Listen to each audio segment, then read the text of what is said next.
America, my name is Osei-Frimpong. I come to you live every Monday and Thursday about this time to talk to you about the issues of the day.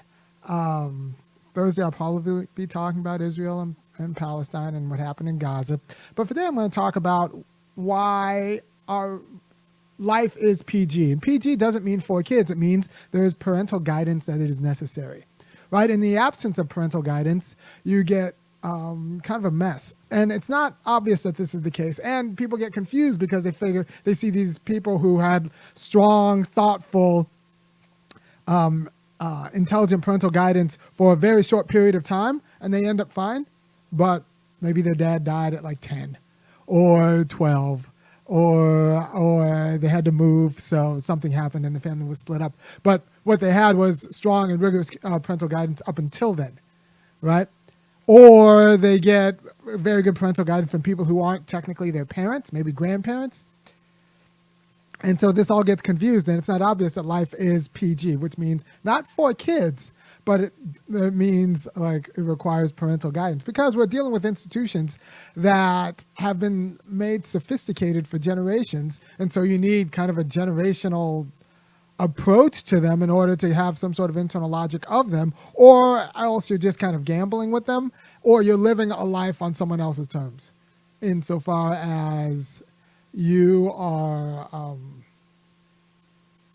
you're not really in control because you don't know what you're doing. You're just kind of dealing with the institutions of the world, not as someone who's knowledgeable, but as someone who's kind of an outsider gambling on them. And that's a lot of the life of people with broken families. They deal with the world as outsiders, and maybe they kind of ride that outsiderish knowledge or like accumulated wisdom into success, but mostly they fail. And when I say life is also PG, you know, one of the biggest population of people who are just kind of screwed in this predatory world are people who aged out of the foster care system. I'm not talking about exceptions. I'm talking about rules. As a rule, those people are screwed. If you age out of the foster care system, or even if you're kind of in it, your life is just not going to be what it should be in a well-ordered world, because our institutions depend on you coming from a certain sort of family, right? And people say that, well, our society is just anti-kids, and that's not strictly true. It's anti-children from people who don't come from the right families, right kind of families. If you come from the right kind of family, it's actually pro-children. It's actually the society is organized for your children to thrive. If you come from the right kind of families that's organized in the right way with the culture, with the right cultural institutions, which also means institutions that will protect them from the market, that like is organized to predate them, right? So we have a market society that's organized as a predatory force on the people who come from weak families.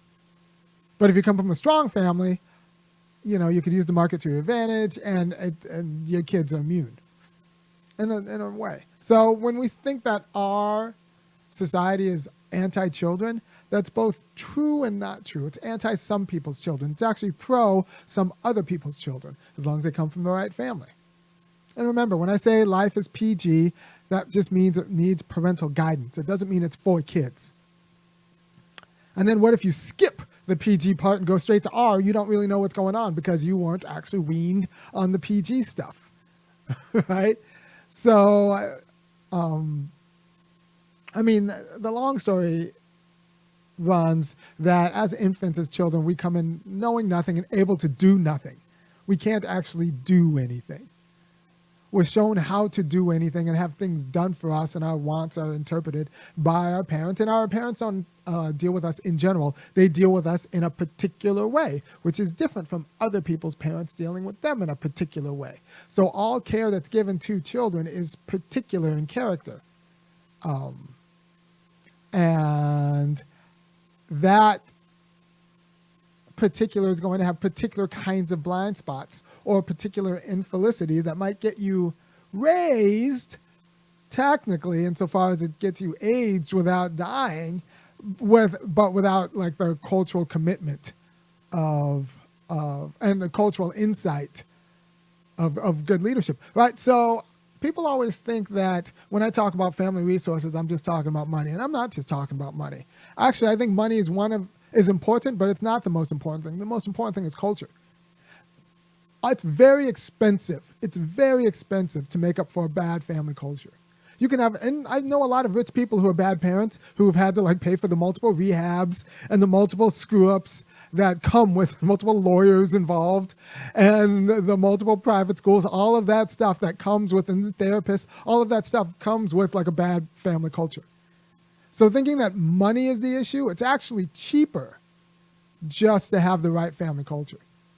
But the right family culture isn't something that just kind of comes to you anywhere except YouTube. By the way, if you appreciate the way I'm talking, I think you should go to www.funkyacademic.com and kick in $5, $15, or $50 a month, because you're not going to get someone who tells you that most parents are bad at parenting from other people, right? And yeah, like other people won't tell you that. It's very important for you to have a morning routine with your children. I don't mean morning, get them up and get them ready for bed. I'm talking about morning developing a serious skill. I'm from Southern California, so I saw this with like swimmers who always have morning practice. That's part of the discipline of the sport. So it gets you up, gets you used to like a specialized excellence in the morning when you're the most serious. And, you know, the Mormons also, they have a morning seminary before school. So you in your household should have a morning excellence disciplining. It doesn't have to be swimming. It doesn't have to be seminary, but it should be something. There should be something you should do with your kids before they get to school that trains them for excellence. And then for the rest of their life, that's just part of what it is, right? And no, like I said, nobody else is telling you this. I'm telling you this now. Don't screw up. And people will look at you crazy. There's a defensive lineman. I'm going to hit the opening, and then I'm going to come back to you with the story. To the beach, y'all. Yeah. Sound good to me. Never change the ways for the world or the government. If I was the president, then I would state facts. You leave it up to me, I paint the White House black and it can feature in your front. Yeah.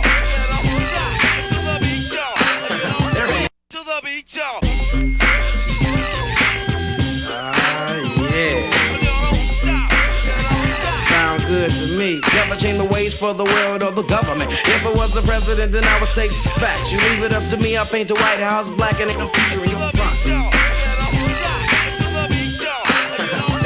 To the beach, y'all.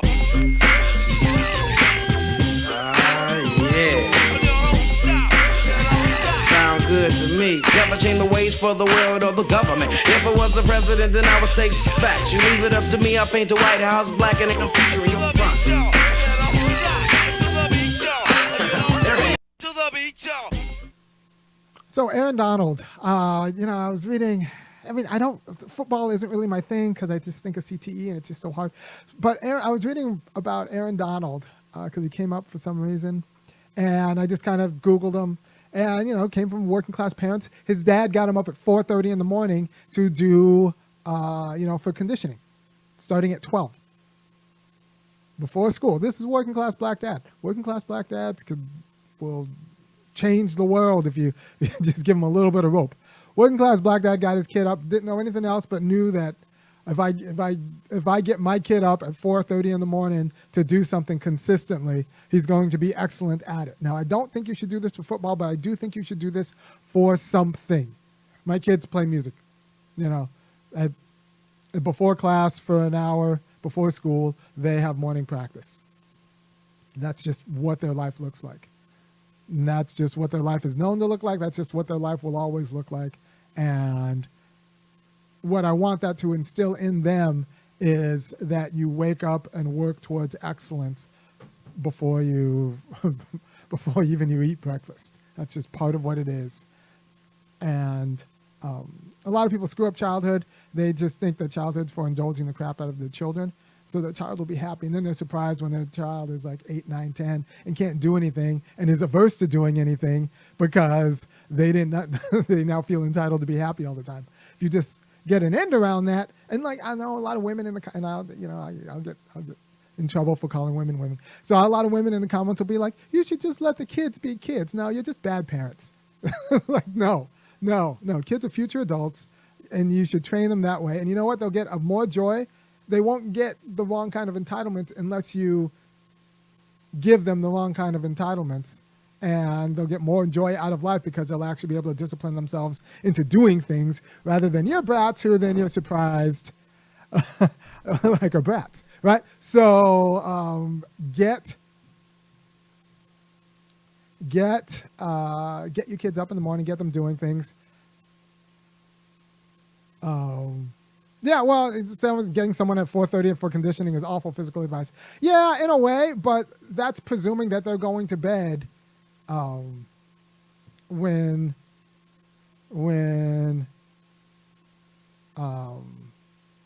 like your kids are going to bed. You get your kids to bed at 6:37. So I'm just saying that Aaron Donald, his dad was onto something, and you need to be onto something with your kids, or your kids will also be also on, especially if you're black. If you don't have a plan for your kids, if you're a black parent, then just know that the world does. Also, what you need to know is that life is PG. When they make these movies, when they make the world, when they make their institutions, they're presuming that you come from a certain kind of family. And if you don't come from that certain kind of family, the institution's not for you. You're an outside looking in while you look for the people who come from that certain kind of, while you see the people who come from that certain kind of family thrive. They won't tell you this. They'll say the institution's for all kids, but then yet the kids who come from a certain kind of family thrive. I'm telling you that you need to make an effort to actually realize that certain kind of family in your family, right? So these institutions, colleges, aren't made for all students. They're made for students from a certain kind of family. Jobs aren't made for all people. They're made for people from certain kinds of families. Right? It's just not what we talk. And it's how your family relates to that profession, or how your family relates to that industry, or how your family relates to that passion. It's not about the individual. It's about the individual that emerges through a particular kind of family. So you need to take family planning very seriously. And I'm not talking about abortion. I'm just talking about how you organize the rhythm of your family to instill certain sorts of intellectual and ethical habits as part of what it is to be a blank. They need to know that the last name is as important as their first name, and that the first name doesn't come from emerge out of nothing, right? So my kids know what it is to be an Osei-Frimpong. Your kids should know what it is to be a blank. And, other parents will look at you like you're crazy or you're abusive.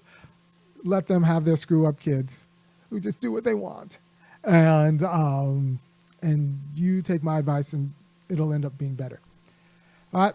So life is a matter of parental guidance.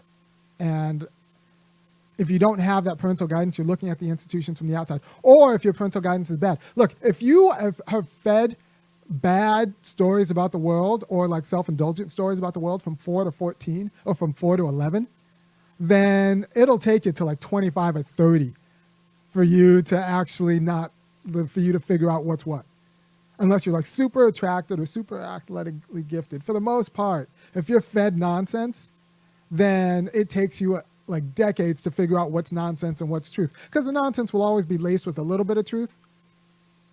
But, a lot of parents like somehow tell their kids that the most important thing is money. And then the kids find other ways of making money in a way that the parent didn't really think through.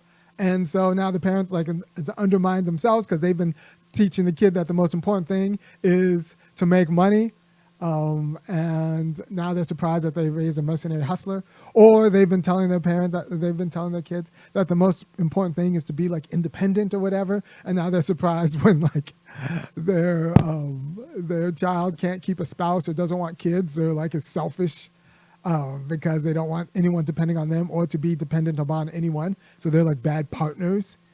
So there are all of these ways of screwing up the advice you give your kid from 4 to 14 that you don't know that you're screwing up, but you are. And if you actually do that right, it's wonderful. But if you don't do it right, it's really kind of unfortunate, and you'll be paying for it in lots of ways when you watch your adult child not do so hot for all these reasons that you don't know why, but it was because you were just kind of not as wise of a parent as you thought you were. By the way, once again, if you appreciate what I'm doing, go ahead and go to www.funkyacademic.com. Kick in. Other liberals will tell you that, like, oh, just let the kid do what they want and let's make sure that they're happy and that they enjoy with their life. No, that's garbage. They'll enjoy what you give them the parameters to enjoy, and that will be that, and they'll live a more fulfilling life because of it. Thank you for your time. Don't be afraid to be a parent, so that it gets easier as they get older and not harder. You just have to go in with a vision and a plan starting from the beginning. Screw their wants. You're not teaching if they're not crying. All right, take care. Bye.